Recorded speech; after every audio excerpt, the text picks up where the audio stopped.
Salutare! Astăzi o să ne... Ce are? Așa. Un joculeț cu motociclete. Nu știu dacă îl știți, dacă nu îl știți.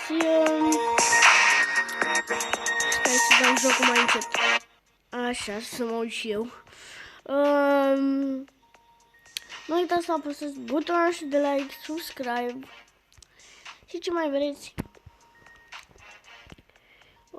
Avem aici mai multe hărți de zăpadă, de pe un pod, un deșert și într-o pădure. Așa, și avem ziua, după amiaza și seara. Pe seara e mai greu, pe după amiază e mai greu și ai acolo 30%, cu 30% mai mulți bănuți îți dă.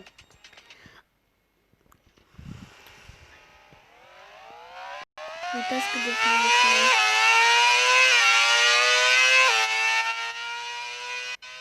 Așa.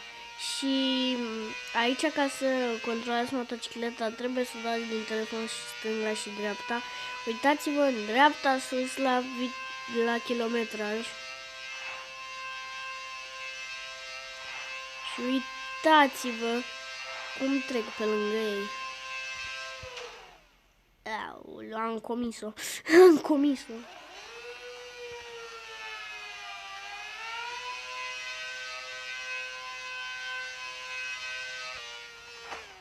Fac. Avea și claxon. Eu am level 20, eu n-am prea multe chestii. Poate o să mai îndea să opresc când pun frână pe o roată. Habar n-am. Și puțin joculețul mie îmi place cât de cât. Dacă treci așa pe lângă mașini foarte aproape, îți dă puncte. Uite, uite-l! Mă mișc. Dar de ce ați văzut cum eu mergeam și eu așa pe autostradă cu 100, el dintr-o dată. Da. Semnalizează fix ca să mor tu, adică nu de alta. Că ei ar sta pe banda lor.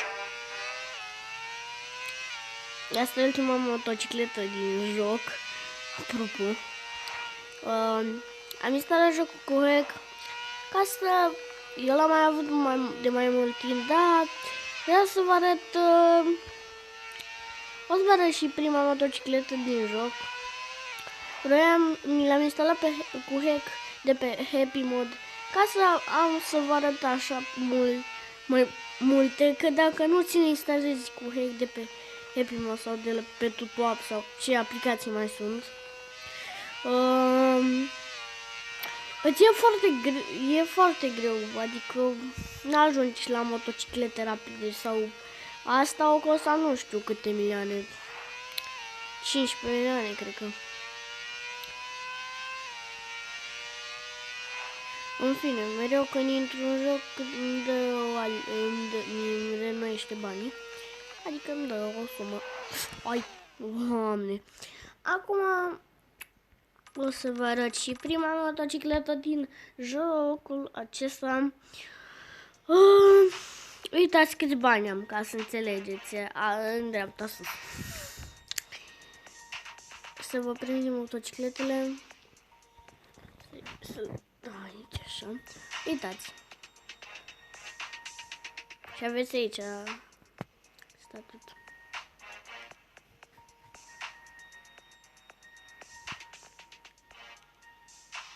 Mamă, cu asta n-am mers. Să mergi cu asta.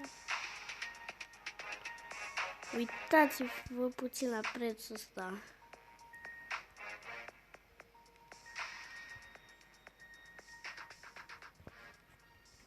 Și banii ăștia e foarte greu să-i faci când nu joci cu hack.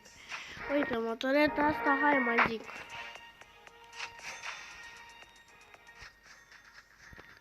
Așa.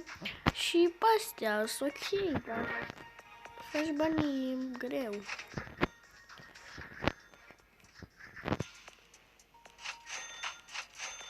Cam asta e prima motocicletă din joc. Și în fine, motociclete, scooter. Asta o poți considera motocicletă care prinde 50 la oră. O să mergem și cu o păritoare de asta. Sau asta. Vreau să prinde și una viteză mai mare, că eu m-am obișnuit cu astea de viteză mare. Mă rog, iau păritoarea asta. Că o pot duce în 105. Nu 100, da, 105 de... Puteți să dați pe ambele sensuri, gen, acum sunt pe ambele sensuri într-o direcție, după poți să dai, să fie decât într-o direcție, pe un sens, sau tot așa. Așa.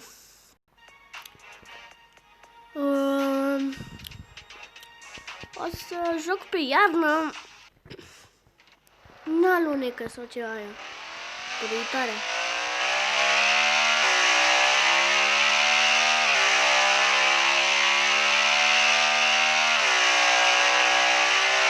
Uitați-vă cât de lentă e. Ia, serios. Băieți, hai să ne uităm cum te ridici pe o rată cu scuterul. Cred că o să fie amuzant rău. Dacă te uiți din altă perspectivă, adică e un scooter. Nu știu dacă se aplică, că cred că se aplică de la... Prinde 20 la viteză. 20 la oră prinde. Oh, poți. Deci stați pe fază. Se duce în 100. Ăsta e... Acum joc cu mâna ca să înțelegeți că benzină. Așa. 20 minute, așa. Ok, am trăit-o și pe asta. Să văd un scooter care merge pe o roată. Nu mă așteptam. Nu mă așteptam. Așa. Și deci ați văzut cât de tare mergea părăitoarea cu ghilimele.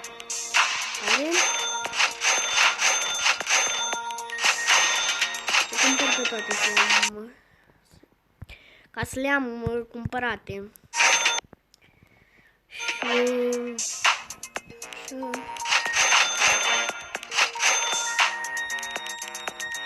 Iată. Și ați văzut cât de înceată era, da? Acum. Ia uitați-vă voi puțin.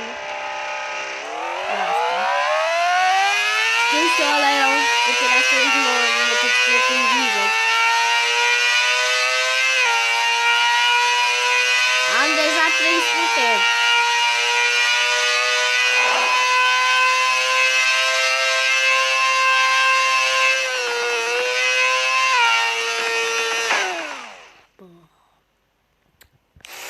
Da. Că nu se putea să nu se bage ăla în fața mea.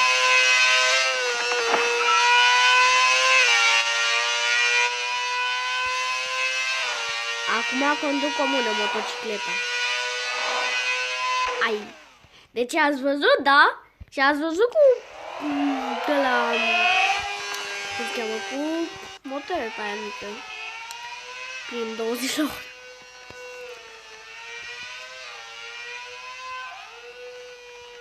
Au! Uite-l cum se bagă.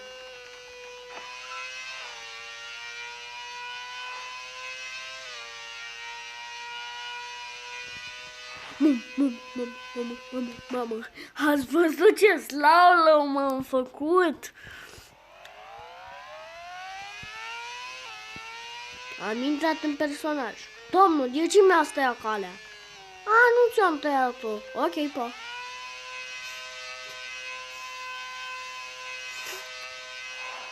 Hai,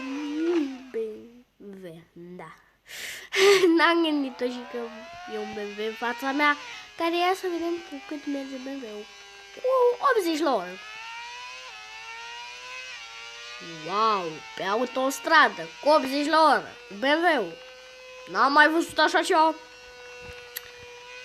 Nu, n-am mai văzut așa ceva. Mă mișc. Ați văzut că nu a fost vina mea și că ăla o semnalizat încolo și eram în spatele lângă el? De ce mai bușit, măi? De ce mai bușit? De ce? De ce? Mie că te-am pus și eu pe tine. Ia, face cursă cu mine băiatul? Băiatul, vrei să facem o cursă? Da, te întrec, normal. Ha, că de ce atunci motocicletă. Ce ai zis? Papa! Dar de genul ăsta, doi, domne. Ai, bă. Wow. Da.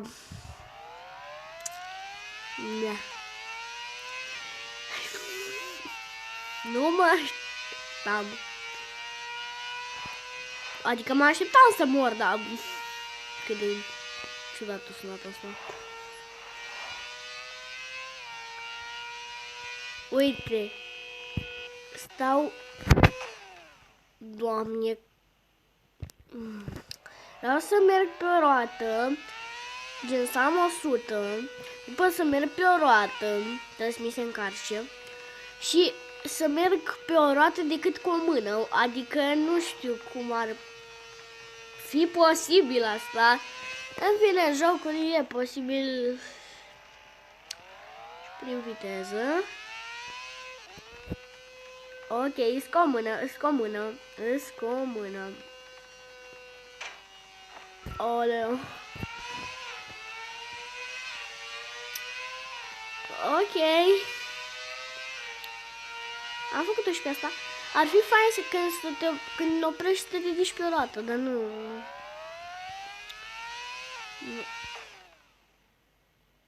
N-a zis mica. N-am zis. Nu, băiete. Ia, BMW-ul ăsta cu cât merge? Ăla mergea cu 80 la oră. Ăsta? Cu 100. Mă mișc, finuț. Produc bănuți, mi-a rămas melodia în cap. Asta cu 100. Ui. Ok. Nu știu cât ar, dacă n-aș fi mort, dacă n-aș avea asigurare în jocul ăsta, mă rog, între ghilimele asigurare, că revii. Așa, ce motociclete să vă mai arăt? Asta ziceți-mi mie, dacă eu am crezut că e ceva robot prima dată. Explicați-mi puțin, ce e asta? E colcitură între robot și motocicletă sau ce? Așa, motociclete clasice. Ia, filmul ăsta. Eu nu sunt prea cu motocicletele astea mai așa, eu sunt cu alea mai rapide. M-am obișnuit cu alea. Foarte mult cu alea. Așa, stai. Așa și eu. Ia.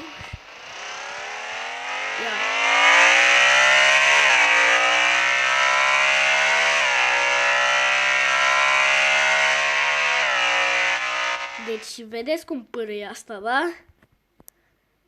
Scuzați-mă în caz de nu mai aveți timpane.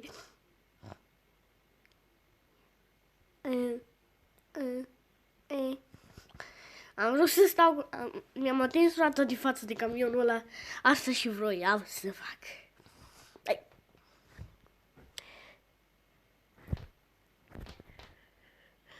scuzați mare dacă se aude ceva pe fundal.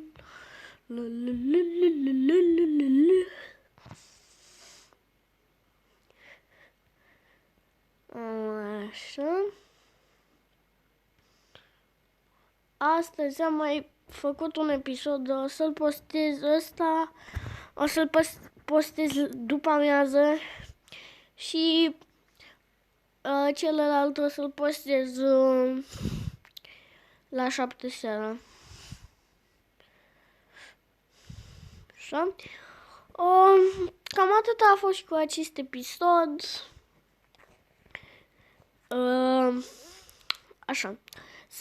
Să-mi scrieți în comentarii dacă vreți să jucăm cu alte motociclete. O să vă las un pic aici să vă uitați ce motorete sunt și să-mi scrieți numele, că sunt motociclete, arată numele acolo jos, știți?